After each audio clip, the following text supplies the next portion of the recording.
TCIG Spaces highlights April 2025 Part 4.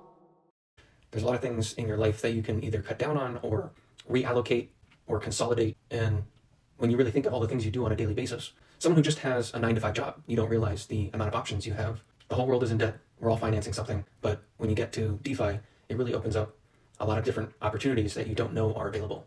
And each cycle that you go through, you understand more of what this system really is. It is a concrete system that does not change.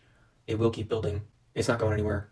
Jerome Powell, the Fed chair, he even said today that crypto is going mainstream. The rules for banks will be loosened for crypto. Banks will be able to custody crypto and be able to hold crypto for clients. We don't like banks, but if we're all in, we're all in. My thought of this for years now was that banks will basically just become DeFi hubs. And they don't want to say that DeFi will replace TradFi, but it will eventually. It's already replacing it, and it should, because all centralized financial activities are very wasteful. And once you realize the systems that are out there, there's a lot of options out there, decentralized options that are replacing all these centralized activities that do not have to be centralized. A lot of blockchains are carbon neutral or going carbon negative. And if you do just a little bit of digging on the amount of waste and carbon emissions, I mean, we feel like this is just the norm because this is how society has steered us. No matter who or where you are, AI and robots are coming for your jobs. And people think that's a bad thing, but it's really not. It's going to push society to have other sets of jobs that we won't have to work in factories. There will be other levels of jobs in order for you to do. And a lot of them are going to be technical jobs. And so it may be unfortunate for a lot of people, but it is a fortunate thing that it will push people to learn more skills and learn other skills that we need. Trade jobs. I grew up in a lot of trades and I enjoy those jobs. That there are a number of them that won't be replaced, but the majority of them will be replaced by AI robots.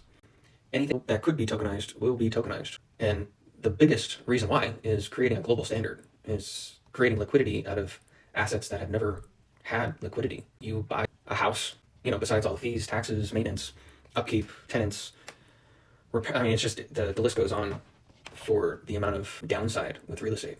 But you realize that once you buy real estate, that's locked up. It's very local, and you can't pull in any liquidity out of that unless you refinance. And that's not possible for a certain period of time. You're basically stuck. That is the roadblock I ran into. And what pushes people to jump TradFi to DeFi is because when you get to DeFi, you understand that everything will have a token to it, and all tokens are on blockchain rails. And all blockchain rails, the currency of blockchain is crypto. So it all comes down to the C word, crypto. So I've lived to see too many bear markets, and what really pushed me to start TCIG was I was just really sick of seeing so much misinformation out there, and I was researching all the upside and all of the important information about this space, and now we're here today. And each cycle you learn something new. A lot of it is timing. The timing we're in right now, we will not see something like this again.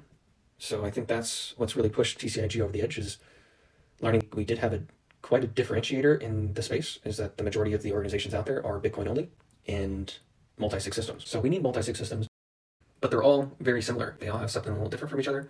When you sign up with them, you have a wallet with them. They own the assets. We're all just working together to get people onboarded, and these systems need to be set up. One of our consultants is from Swan Bitcoin, so we are not against these platforms. We are trying to work with everybody because we know that our method is kind of like the end of the road. Self-custody is the end game, really, in crypto. You realize that if you don't self-custody your crypto, you don't necessarily own your crypto. Whoever has access to these keys, the private keys are basically your vault. That's what you need to protect, is your private keys. And with self-custody, it's just having control of those keys.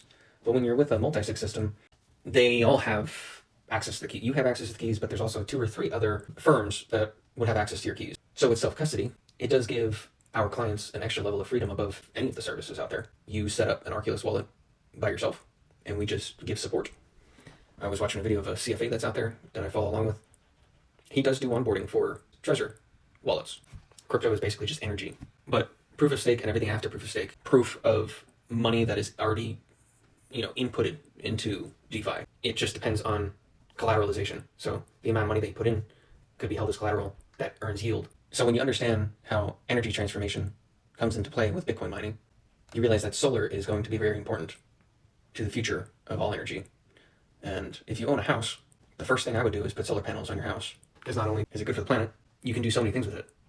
You can not only power your vehicle, your electric vehicle, you can mine crypto with it, you can hold it in a bank, in an energy bank. Crypto is basically just the transformation of energy. When you put it all together, it is a self-sustaining system, and everything else is very wasteful. So April 13th, there was an RWA token, Mantra, OM, Mantra DAO. It collapsed, well, quote unquote collapsed, 92%. I was looking at the chart today, and it was within an hour that it dropped from $6 to under $1. And that was reaching levels not seen for a year. And then the TVL, the total value lock, jumped 500% in the last couple days. So there's a lot of articles saying this is a pump and dump, a rug pull, a scam. From what I know, I went from real estate to crypto, and once you understand that real estate will be tokenized, that is RWAs. I can say it as an opinion, but if anyone who knows anything about crypto or blockchain or RWAs are the largest sector to look out for. So from what I know, Mantra is not going anywhere. And just saying here that if you want in on an opportunity of a lifetime, you may want to check out Mantra at this time. Ironically, at the same time that this happened, they launched a $100 million RWA fund, and they gained Dubai regulatory approval to boost global blockchain projects and partnerships. They partnered with Google Cloud, and they're going to launch an RWA accelerator. So, just kind of interesting that this happens at the same time. But if you're partnering with Google Cloud, yeah, if you are not living under a rock, you kind of understand that Google is kind of like the owner of all of our information, all of our data. And if they're partnering with Google, I don't think they're going anywhere. The greatest demand generator is that the number goes up. So until you see the number really go up, then you may want to believe what all these crazy crypto people are talking about. I didn't really realize when I got started in all this how against each other people would be, especially in the crypto space, still till today. I'm really just over this kind of content. Like, why can't we create better educational content than just degrading people? It's like, what? The price doesn't determine the abilities of anything that a blockchain can do. So those who have the patience will be rewarded. Gold sits at 22 trillion. So with Bitcoin at 2 trillion, we're only a 10x away from overtaking gold. Can't wait till that happens quickly, much quicker than people think. I'd say within the year. The largest asset class in the world is real estate. I've seen a lot of figures at 400 trillion, but today I posted one that said over 600 trillion. So that would be a 200x for Bitcoin to overtake real estate. And I think that figure would be like 19 million, 20 million. That Bitcoin would be the price to overtake the market cap of the largest asset class in the world, real estate. I hope I live to see that, because TCIG started in real estate and have been quite steadfast on the pivot from real estate to crypto. You know, there's been a lot of influence of people wanting me to continue with real estate, and a lot of time has been put into trying to get people to understand why I pivoted so hard from real estate, because it's just a bunch of wood and nails that rot. So many things you have to worry about, maintenance, and you have to answer to people, and you need permits and pay a lot of taxes, and there's a very long list to it that Bitcoin and crypto avoids. That's why we are on the path we are. Just to give you a little bit of an idea, Bitcoin did 500x plus in both of the first two halving bull runs. So the 2010 to 2012 era, and then the halving after that, they both did a 500x. And if you remember, I just said that to overtake real estate is a 200x from where we're at now at that 2 trillion of a market cap. So I've said in a couple sessions that if you go back and you study the 2010 era, it's going to be like that, but a little bit different. Everyone forgets what's really going on out there. These figures don't change, they just keep increasing. The overall percentage from the beginning to where we are now, Bitcoin is up 118 million%, or a cumulative return of 807,000x. I'll just say those two again. 118 million% and a cumulative return of 807,000x. That's straight from BlackRock, the largest asset manager in the world. Just the markets speak for themselves. Everyone's time outlooks are way too long, and their price predictions are way too low. People are not ready for what's coming. People think that this cycle is similar to other cycles, and it will appreciate forever. One thing for sure is that there's only one generational halving, and it is the movement to mainstream adoption.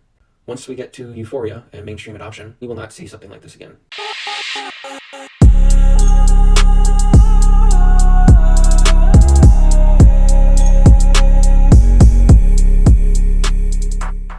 Hop on the train and get on chain.